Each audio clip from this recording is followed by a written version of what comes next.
Your Gatorman presumption accurate. Accusing hunters, crimes grievous. Butchering Gatorman, killing mailman, despoiling land. Speak you. Be accomplice? Or be alligator.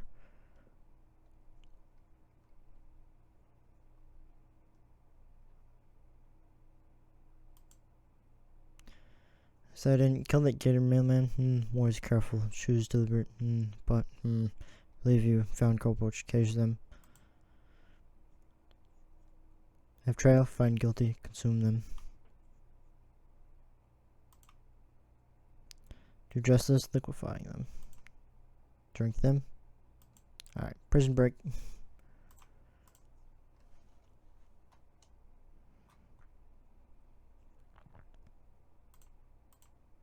Gonna set you on fire.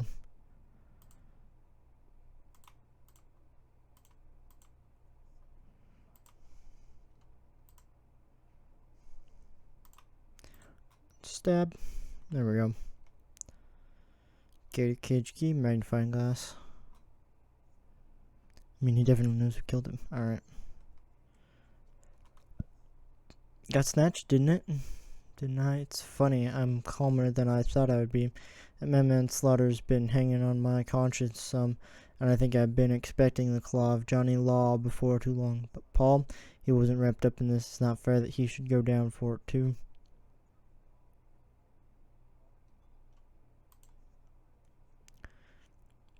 That was a close one. Do you know what's occurring to me now? I think I've gone my whole life without ever genuinely thanking somebody. It just never came up. Nobody ever really did anything for me before. Because you saved our skin, alright, and you looked out for my brothers. Here you goes. Thank you.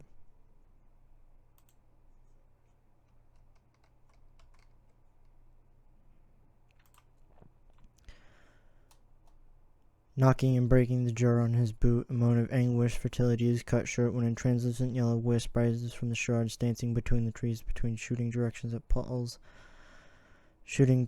Paul's nostril. John cuts short his hoots of joy when Paul crouches over the spot where the Gatorman died, and knees in mourning. His first noise.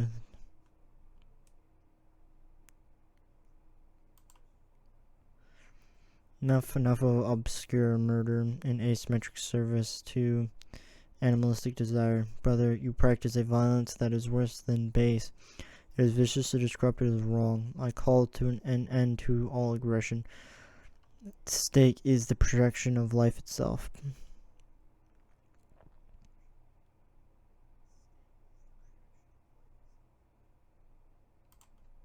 What? Mourning in anguish when he sees his reflection in the cold and swamp water. Paul, the hunting, the killing, all of it. I did it to bring back your voice.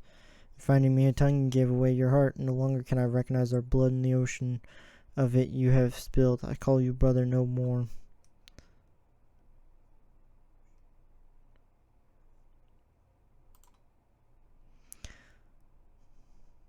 This can't be goodbye, brother. I don't wish it. No. If I see you again, it will be for the last time. I will use the last of my life to build a ladder to the heaven of my own, so that I may protect the dinosaurs from men like you.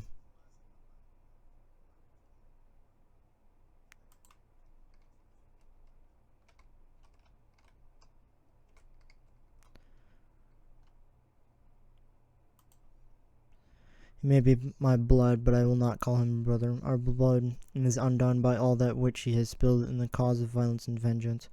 When next we meet, it will be that azure Euperian upon the highest rungs of our respective ladders to heaven, which as we speak grows rung by rung.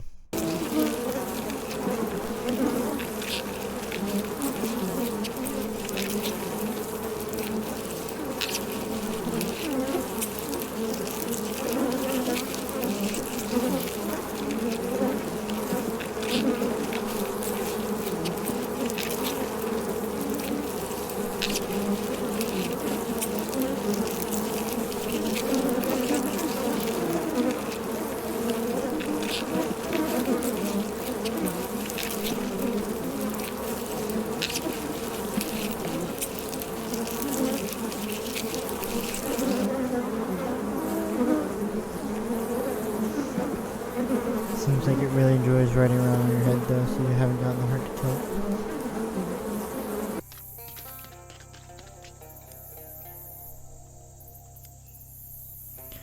And I know you're thinking this not even a little bit how magnifying glasses work into the body. What are you? The optics police? That's a good one. But wait, I interrupt you and respond, no, you are not the optics police. You are a cool detective. How can you tell, you might ask? I can tell by the magnifying glass, because what cool detectives do is that they use magnifying glasses to learn things. Quotation marks in the last bit got into the weeds a little. Torpedo to pressure 19 psi.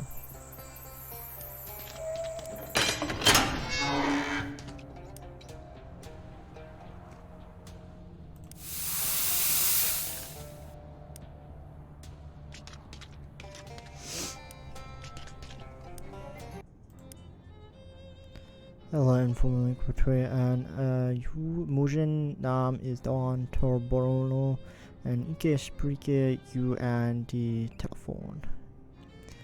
Dutch is nearly English. Endeavor to not be so culturally unsophisticated. It will impede your personal growth. Bravo, you are certain to enjoy it. It is our newest invention. Your next assignment will be renovate an elderly and formerly abandoned radiophonic transmissional state. Renovate it such that it no longer contains any vampires. We are apprehensive of the possibility that they will use the equipment contained therein to drop ease upon our primeval communications. Secretization of confidential correspondence and paramount clandestine operations. Ready, check. Alright.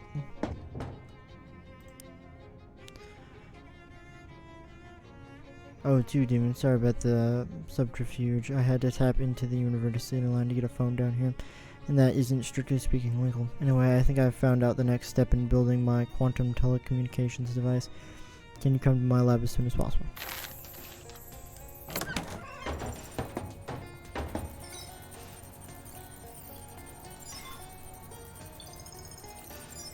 Radio technician, why are you standing here in the dark? Why not? It is radio. There is nothing to see. You're pronounced confined via vampires. Knew it. Speaking of these battery units that appear to be powered by outer space or some form of negative energy or something like that, they are not standard issue destroyed, so I cannot tell you any more about them. Always with the questions, I am a curious nature. I will not reveal to you our employer's plan to use this equipment to broadcast her voice across this country once she has assumed full control of the government.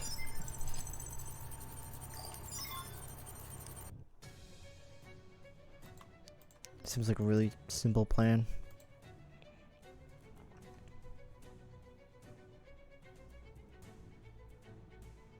Turned Gator Man? It's that guy. Okay.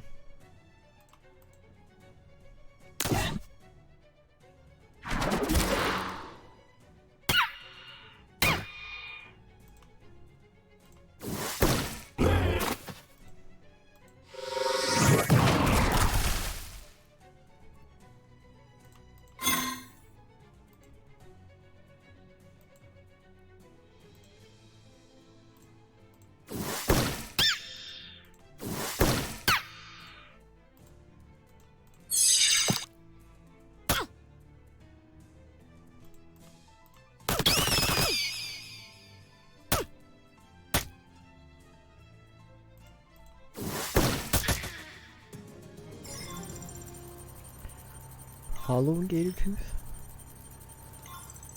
He has Z for 3, okay.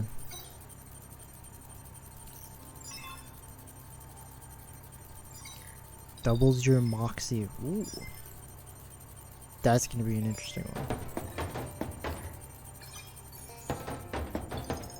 It's powered by evil, at least weird. Glowy lightning ball thing, okay. Septic pencil gauze pad. Okay. Lost the first original sandwich. Heck yeah.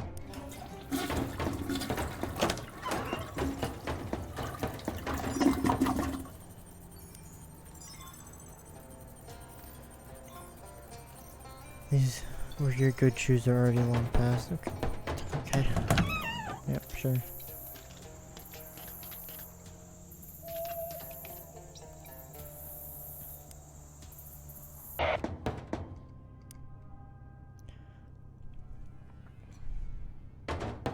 But that's fine.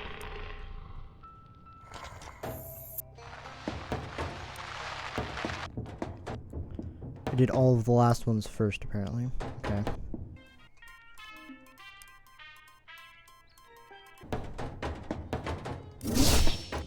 Pop. Here it is. That's the one on the counter. There we go. Ah, this one. Okay. Just outside is. Oh.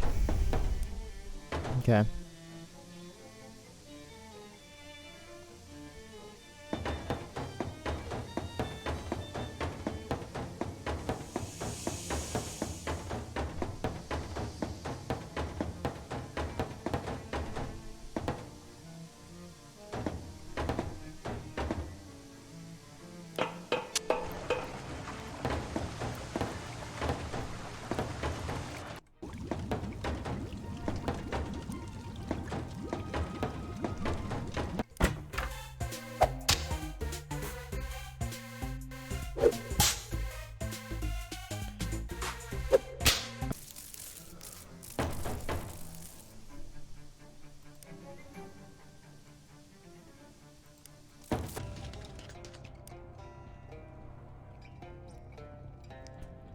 Well, I'm just glad I wasn't invited. You're the adventurous type and all, you know how to pick a lock. I'm with an appropriately shaped key. You'll have to get it off their leader then. I think his room's down the other. Okay. I'll be right back.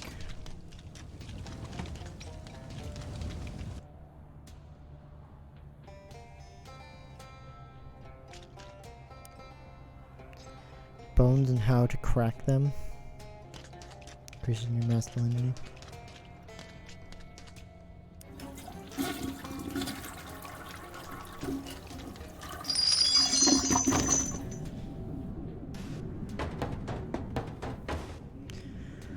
Oh wait, it's a couple of those. It's an altar. Yep, okay.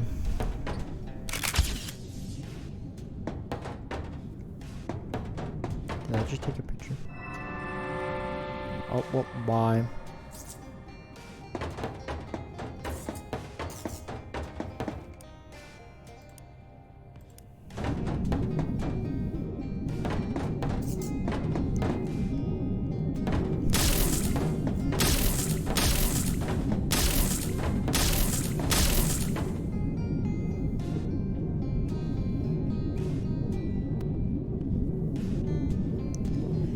Use 3 additional combat items per round. Okay.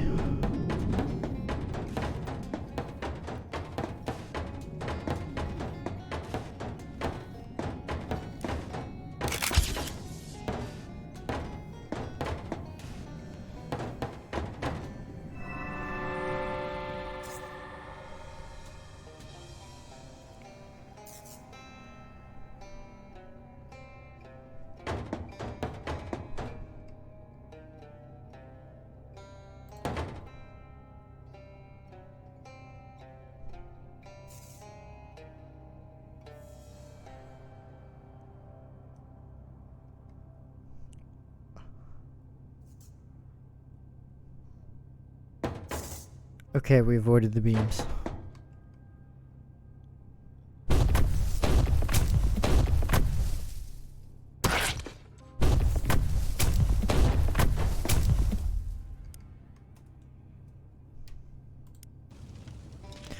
No, I wanted...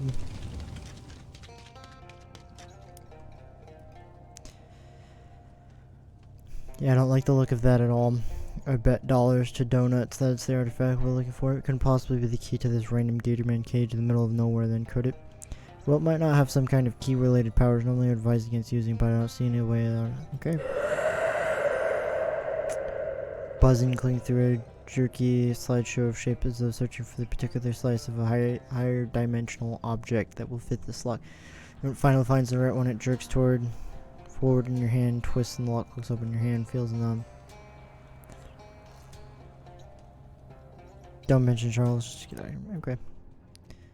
Cursed artifact and brought Charles back safely. I can't express how grateful I am. I don't know what we'd do without him. Thank you so much. Well, it wasn't nothing, but you know. Yeah, I get it. Don't forget to uncurse that thing before you go to bed. This case seems like it has the power to open any lock. That could be extremely useful. It would really be all that bad if I didn't uncurse it? Well, I'm not gonna drag you into the machine and force you to do it, but yes, I don't actually know what would happen if you don't uncurse it, but I assume it would be pretty bad. Look, you uncurse all the other things, right? Curse this one too, okay? Better safe than sorry. Alright. I can remove my geese.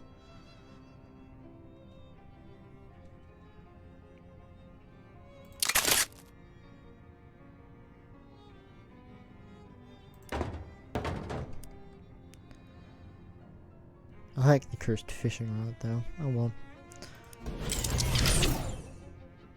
A cursed fishing rod.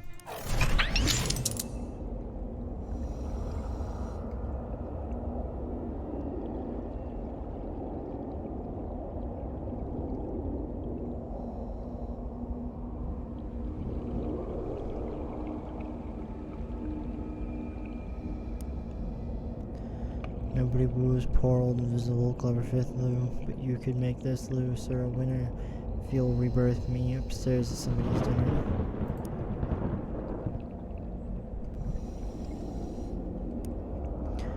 There's a trout as sweet as saucy as Mr. Calvin and me. I like to kiss the other trout when the trails are thereabouts, but I'll tell you my most base desire to be fished and thrown into the fryer.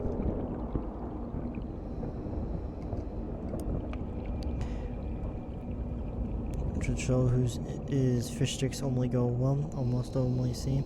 Very lonely, and you, I won't lie, tonight I would like to die, but you're hooked and then be cooked. Okay.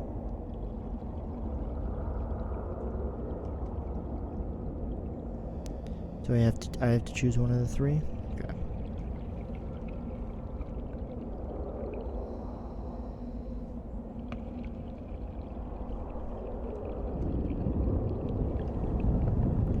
Do I get any indicators? Or I'm just supposed to choose 3?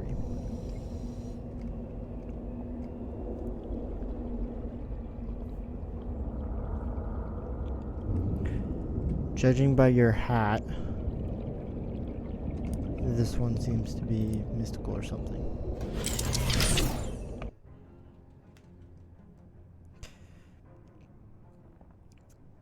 On the fish chain, you get the feeling the more fish you help catch, the happier he'll be. You just know deep in your gut that this curse is a man, not in the way that sailors talk about their ships using female pronouns. This curse is a man.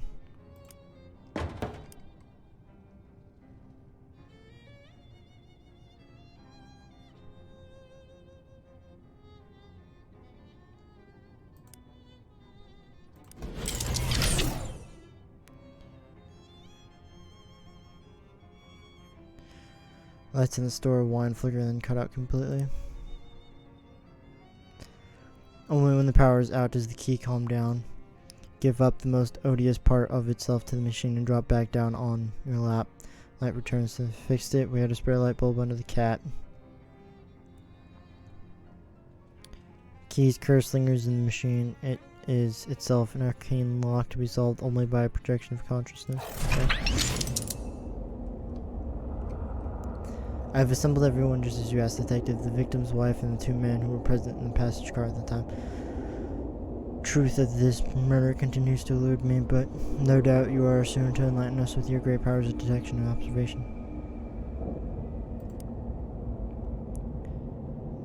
You haven't had a look yet, I see, but I will tell you again what I know. 11:13 a.m., the professor dropped dead in his chair after sitting down with his wife for a cup of tea. Miss Ryokenshin and Mr. Anderite were the only other passengers present in this car. Mr. Perry returned later. The rest I leave to you, Detective.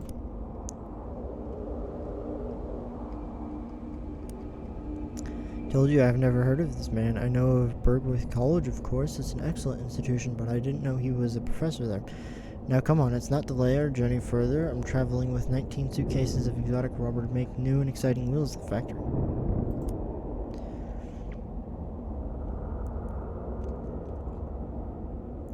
Who's the local brand of nicotine I smell in its color? Of course, the rubber plants of Amador don't just yield material for bouncy tires, but noticeably lethal when drunk in hot tea.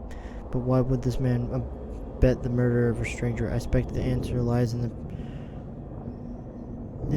resume on the table and the name printed on it, Martin Perry.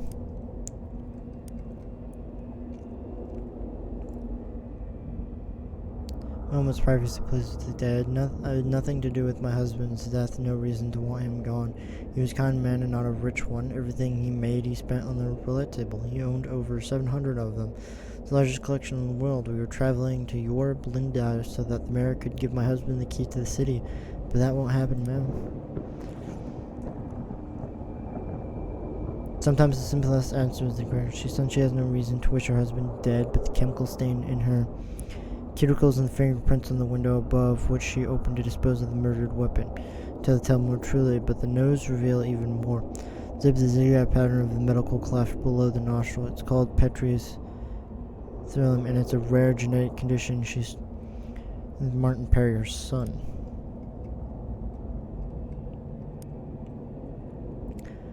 But methodically disabling and reassembling a fountain pen. It's as I said, yes, the man was a professor of mine at Bergworth College, and yes, he gave me a C and a D, but there's no reason to kill a man, wouldn't you agree? Besides, at the time of his death, I was in the laboratory trying to figure out what all the bits and pieces do. The perfect alibi, wouldn't you agree? But is that the whole story? Observe how the boy tinkers with the fountain pen in the train laboratory. He fancies himself a mechanic, but he wouldn't get a foot in the door of that professor if his C&D stood for car dunce. Nobody would be able to hire him unless the professor who awarded those ignominious grades died in that event. Every grade he ever gave would be voided, and this young man could take a plum job in car manufacturing and start earning the big bucks.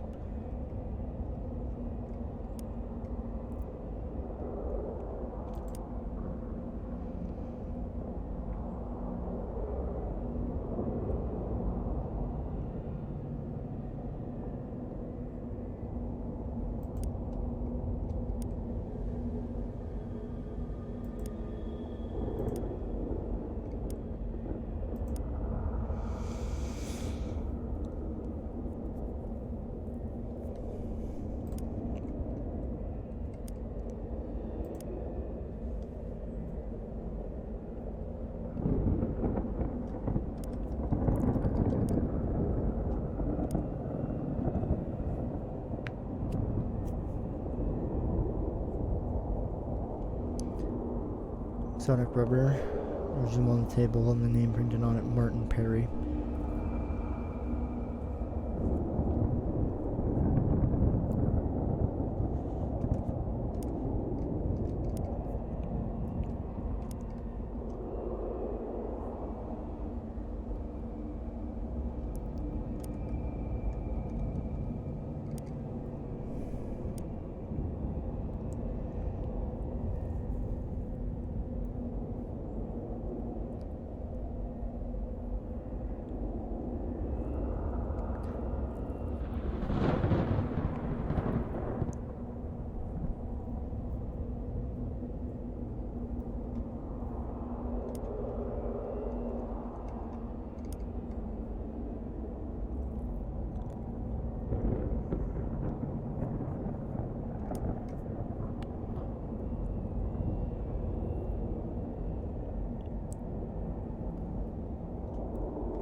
You were gifted with great powers of deduction. Now, come on, use them.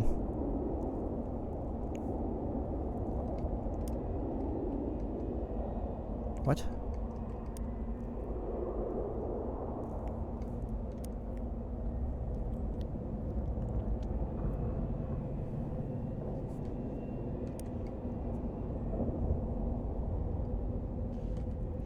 I never looked at the body.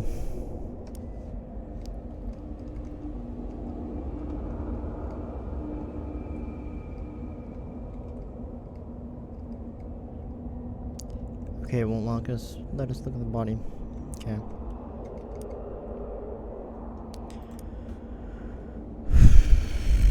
But he was poisoned.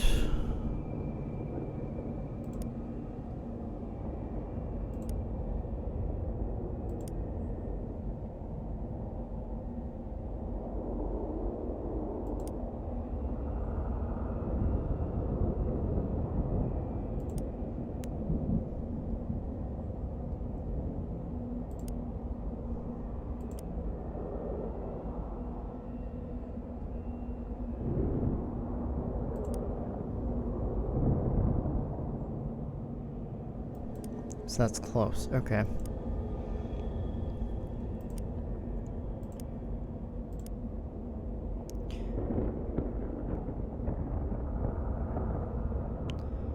The victim was poisoned by human running with exotic poison from the rubber tree to void Martin Perry's cardons grade so he can make tires for Mr. Andretti.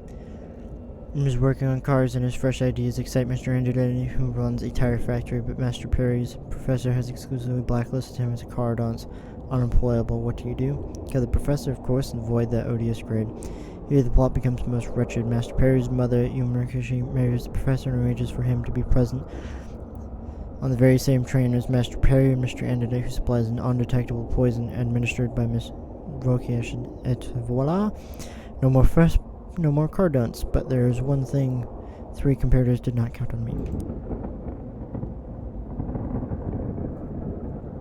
As would any manager seeking your talent with interesting ideas about tires.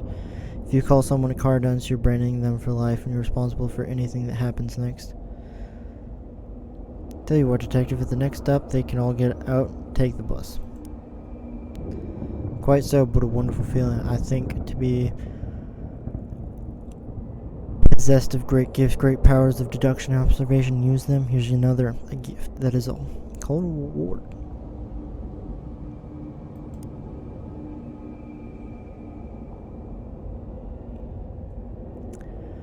Look, what rewards a cure to the powerful, like how the world itself reveals itself at your touch.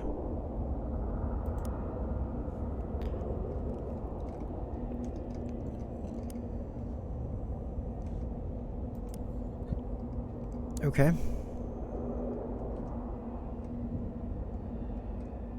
Curse remains untouched. What?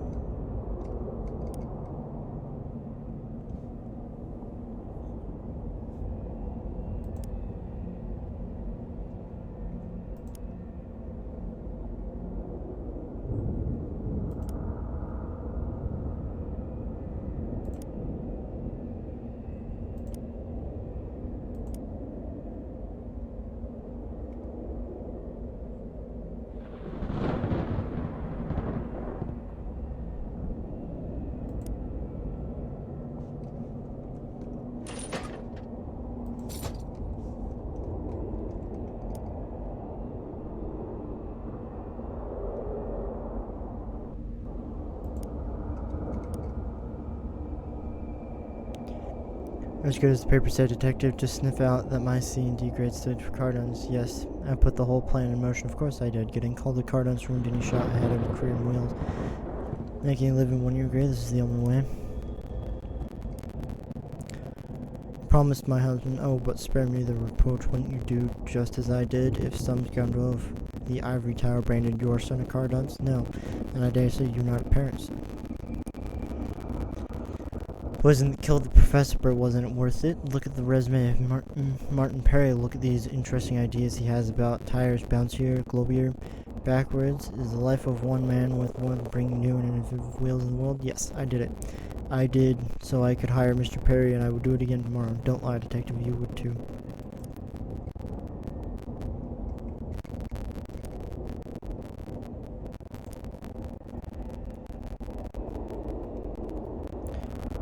the substance derived from the rubber trees of Elmwood were supplied to her by, as you've deduced, the professor had effectively blacklisted the sorry young Martin Perry with a card on his grade. Miss Rokishin sought to avenge her son, Mr. Andretti, to hire him as at his factory. Ergo, they all conspired to murder the professor and avoid the deliberating brand of Cardons.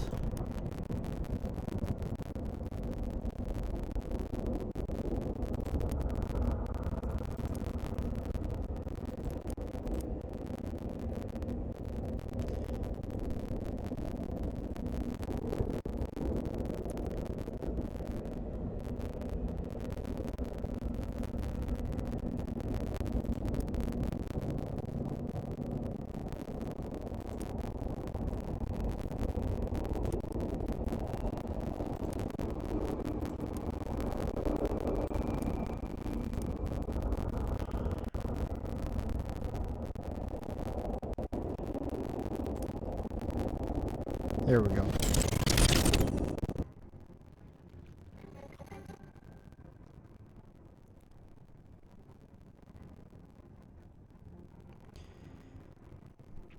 You are reminded of the great figures of history who wielded incredible power and choose to yet develop. Okay. But my dad never eats more than he needs to at a buffet. Where I read this, but there's a rumor that Anno Bologna had access to a tank but chose not to use it. No need, she said. And you know who else had a tank? Walt Whitman.